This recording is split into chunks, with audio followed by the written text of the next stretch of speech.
ஐயா, இப்போ யாரெல்லாம் முன்னோர்களுக்கு திதி கொடுக்குறீங்களோ அந்த திதி கொடுக்கறதுல நிறைய விசேஷம் இருக்குதுங்க ஐயா. அதை பற்றி நம்ம கொஞ்சம் பேசுவோம். இந்த முன்னோர்களுக்கு நீங்கள் திதி கொடுக்கறதுல ஆற்றுல, குளத்தில், கரையில் இந்த மாதிரி இடத்துக்களை தான் முன்னோர்களுக்கு திதி கொடுப்பாங்க. ஆனால் அதுக்கு முன்னாடி உள்ள காலத்தில் எங்கே திதி கொடுத்தாங்கன்னு உங்களுக்கு தெரியுங்களா? ஆறு, குளம், ஏரி அல்லது வீட்டு கரையோரம் இந்த மாதிரி வாய்க்கால் ஓரத்துகளில் நதி இருக்கிற இடத்துல தான் அவங்க வந்து முன்னோர்களுக்கு திதி கொடுத்தாங்க. ஆனால் அதுக்கு மூதாதிகள் ஒரு 1000 வருஷத்துக்கு முன்னாடி திதி எங்கே கொடுத்தாங்கன்னு தெரியுங்களா? எருக்களஞ்செட்டிங்க. சரிங்கம்மா. அப்பா அவ்வளோ தூரம் போயிட்டீங்க. அதான் வீட்டில் தான் கொடுத்துருக்காங்க. வீட்டில் கொஞ்சம் தள்ளி தண்ணி போகிற இடம் கொடுத்துருக்காங்க. உண்மையான திதி எங்கே கொடுக்கணும் தெரியுங்களா ஐயா? யாருக்கு வருத்தப்படுற மாதிரி எதுவும் சொல்ல மாட்டேன். அந்த உண்மையான திதி எங்கே கொடுக்கணும்னு கேட்டிங்கன்னா, ஆலமரத்துடைய வேரை பறித்து அந்த வேறு மேலே கொண்டு போய் திதி கொடுத்தீங்கன்னா 21 தலைமுறை சாபம் உங்களை விட்டு போயிடும். அது ஏங்க ஐயா ஆலமரத்தை கொண்டு போய் நீங்கள் சூஸ் பண்ணுறீங்க? ஆலமரம் என்ன நட்சத்திரம்? ஆலமரம் மக நட்சத்திரத்தை குறிக்குமா? மக நட்சத்திரத்து நேர ஆலமரம் வரும், கரெக்டுங்களா? அப்போது காலச்சக்கரத்துக்கு அது எத்தனாம் பாவங்க? அது மக நட்சத்திர வீடு. Very good. 5ஆம் பாவங்கிறது யாருங்க? முன்னோர்கள், பாரம்பரியம், பூர்வீகம், பாட்டை, இவங்களோட கணக்கெல்லாம் எங்கே வருதுங்க? 5ஆம் பாவம் வருது. அப்போ அந்த 5ஆம் பாவத்தில் என்னென்ன நட்சத்திரம் இருக்குதுங்க?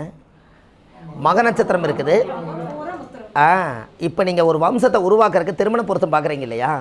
அந்த திருமண பொருத்தம் நீங்கள் பார்க்குற இடத்துல அந்த யோனி பொறுத்து மட்டும் எத்தனாம் பாவம் வருதுங்க? தினம், கணம், மகேந்திரம், ஸ்ரீதீர்க்கம், அப்புறம் 5ஆம் பாவம் தான். அது யோனி வரும். அதை ஏன் ஆர்டரை 10 பொருத்தத்துக்கு ஆர்டரை வைக்கிற இடத்துல அந்த 5ஆம் பாவத்தில் மட்டும் ஏன் யோனியாக வச்சாங்க அப்படின்னா, அந்த 5ஆம் பாவம் என்பது புத்திரஸ்தானத்தை குறிக்குது. அப்போ குழந்தையை உருவாக்கணும் அப்படின்னு சொன்னால் மக நட்சத்திரம் வந்து ஆணெலியாகவும் பூர நட்சத்திரம் வந்து பெண்ணெலியாகவும் அதிகமாக இனப்பெருக்கம் உருவாகக்கூடியது 16 நாளைக்கு ஒருக்கா குட்டி போடுறது எலி மட்டும்தான்.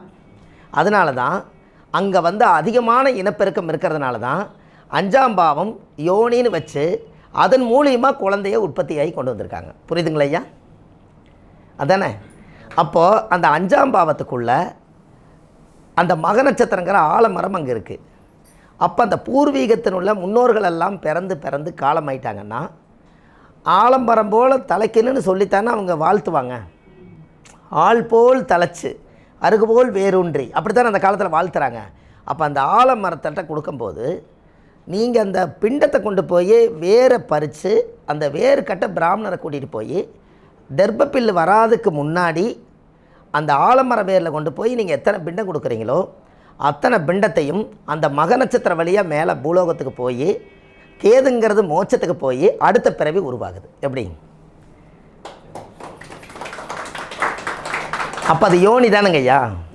அப்போ ஒரு உற்பத்தி ஆகணும்னா ஒரு குழந்தை பாக்கியமே இல்லாமல் இருக்கிறவங்களுக்கு யாரோ ஒருத்தர் மக நட்சத்திரம் பூர நட்சத்திரக்காரர் 2 பேர்த்திக்கும் அவங்க வீட்டில் போய் குழந்தை இல்லாதவங்க ஒரு நாள் அவங்க வீட்டில் தங்கி விருந்து சாப்பிட்டுட்டு அவங்க ஆசீர்வாதம் வாங்கிட்டு வந்தாங்கன்னா இவங்களுக்கு கரு உருவாகும்.